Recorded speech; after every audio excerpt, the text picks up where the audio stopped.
The Warriors and Buddy Heild.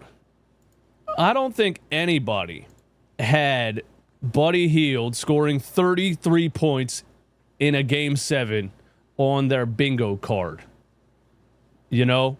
People are telling me on Twitter, they're coming at me saying, you know, why couldn't the Sixers get this out of Buddy Heild?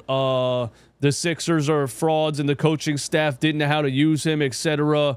They're making it sound like you can get 33 points out of Buddy Heild anytime you want. And I'm here to tell you, no, you can't. Okay?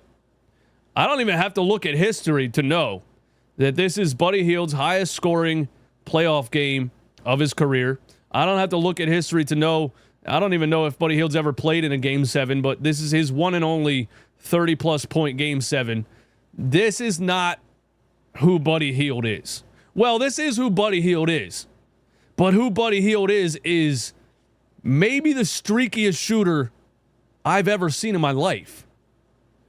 When he's hot, it's like throwing a beach ball in the ocean. The guy absolutely cannot miss. Like, you know, when they use the phrase unconscious from three, that's what he starts to look like. There's no thought behind it at all. He's just catching it and letting it fly, and it's just money. But let's not act like this is what Buddy Heild does, and the Steve Kerr and the Warriors got this out of Buddy Heild, and nobody else could get this out of Buddy Heild. That's ridiculous. It's as simple as Buddy Heild got ridiculously hot from three, and there was nothing anybody could do to stop it. 110 true shooting percentage, 12 for 15 from the field, 9 for 11 from three. That is not real. That is 2K numbers. So, I mean, let's all bet on the Minnesota Timberwolves in the second round, because the Rockets did what I thought the Rockets were going to do throughout this series, right? Hound Steph Curry, make somebody else beat you. It worked for 3 games. It pushed it to a Game 7. And last night they were like, let's just do what we've been doing. Hound Steph Curry, make somebody else beat us. And then they say, are you kidding me? Buddy freaking Heild goes 9 for 11 from three and drops 33 points on us in a Game 7. That's just the luck of the draw. Because look at Buddy Hield's last, 10 games, okay? Game 7 against Houston, 33 points, 9 for 11. Game before that, goose egg, 0 for 4. Game before that, 4 points, 2 for 6. Game before that, 15, 17, 5, 2. I mean, we could go through the whole regular season and how just inconsistent this dude is. 8 points, 16, 12, 7, 20, 5, 0, 8. Should we keep going?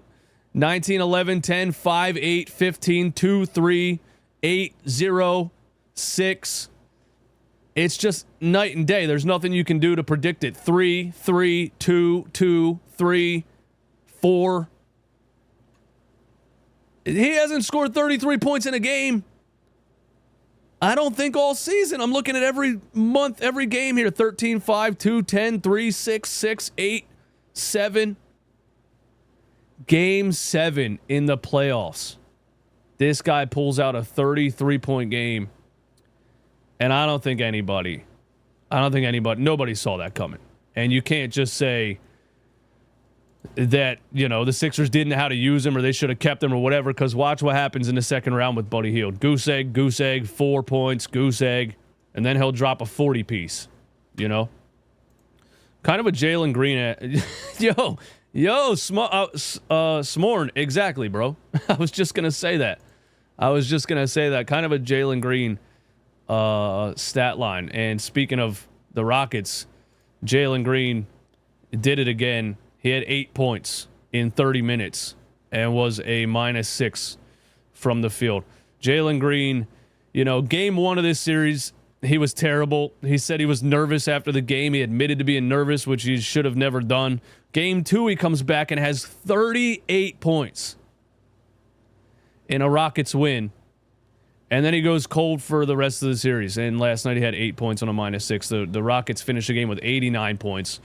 I think the Rockets are... I think that one of their biggest mistakes, I think, was overrating Fred VanVleet, with that signing. I don't think Fred VanVleet is an NBA champion starting point guard. Remember him in Toronto coming off the bench? I think that's what Fred VanVleet actually is. And he got overpaid down there in Houston for his veteran presence and leadership and whatever. But Fred VanVleet is he's the kind of player that, in this game specifically, when it mattered the most, he choked it away. And he kind of threw the game away in the third quarter. It was a 10-point game. What was it? It was a 10-point game. Was it the third or the fourth? And I'm talking about this specific play. And it was a Buddy Heild steal, by the way, too. Speaking of Buddy Heild. But it was a 10-point game. Fred VanVleet turns the ball over trying to navigate a double team and then tackles Jimmy Butler from behind out of frustration and gives the Warriors a bucket on a steal plus a flagrant foul at the free throw. And then the Warriors hit another three coming down. It goes from a 10-point game to a 16-point game in like 10 seconds.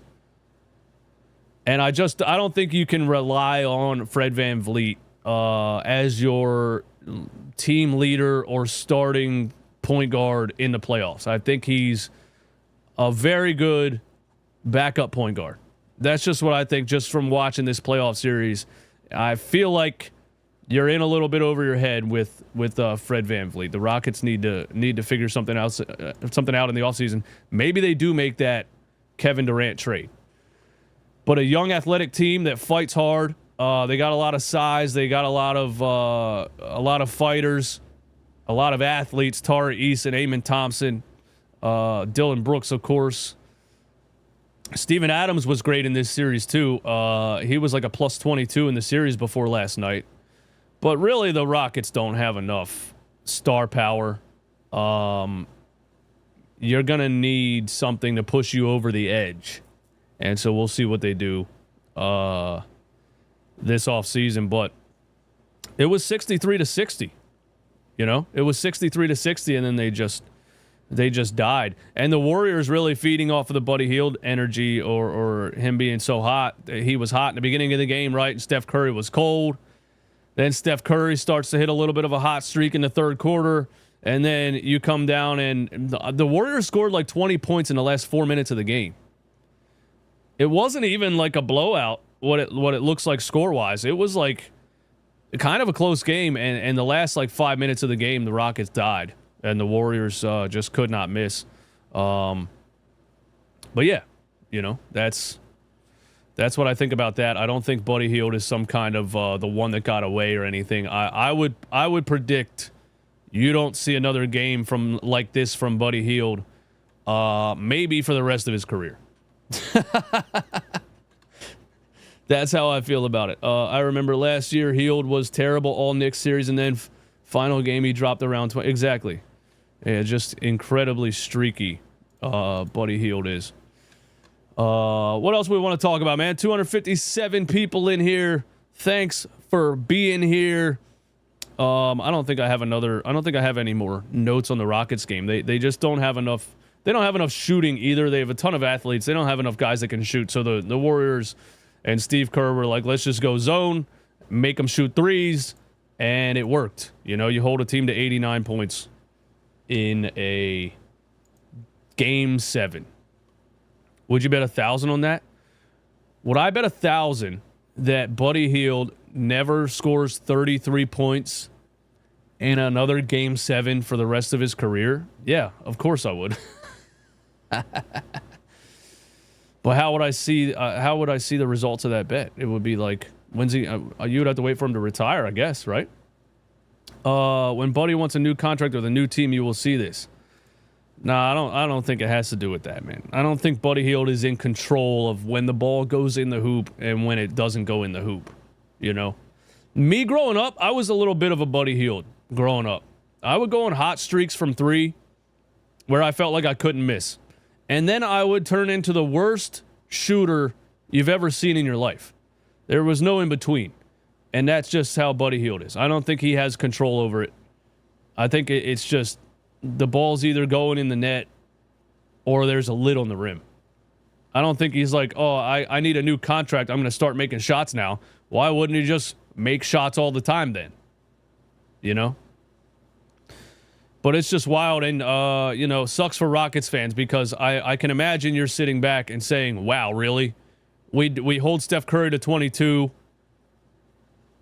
We fight and claw, and fucking Buddy Heild puts us away in Game 7. Unbelievable. This has been a fun playoff so far. I agree, man. I agree with that.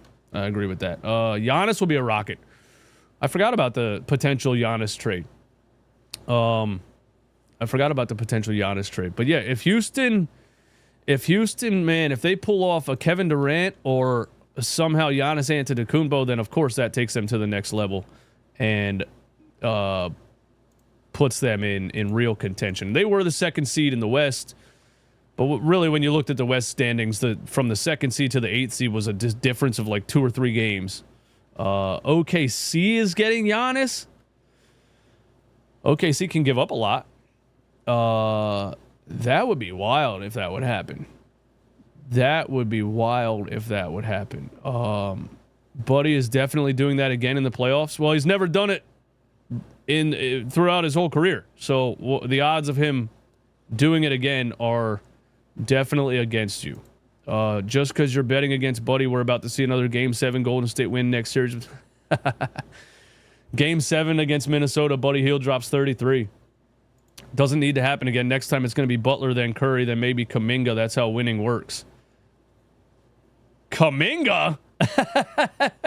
Come on, Vince. Nah, I don't think that happens. I think Minnesota does what Houston did, but Minnesota has more of an offensive scoring punch than the Houston Rockets. So I think Minnesota can do what Houston did defensively against Curry and Butler and everybody and hold them in check or at least slow them down and not let Curry drop 40 points per game on you. And then they can score on the other end. I don't think Jimmy Butler's suddenly going to drop 35 against Minnesota. Maybe he will. He had 37 in the first game of this series. Or no, he had 37 to beat Minnesota or to beat Memphis in the play-in game, right? Yeah, I don't see that happening, man. I see Minnesota winning that series maybe in 6. That's just my prediction.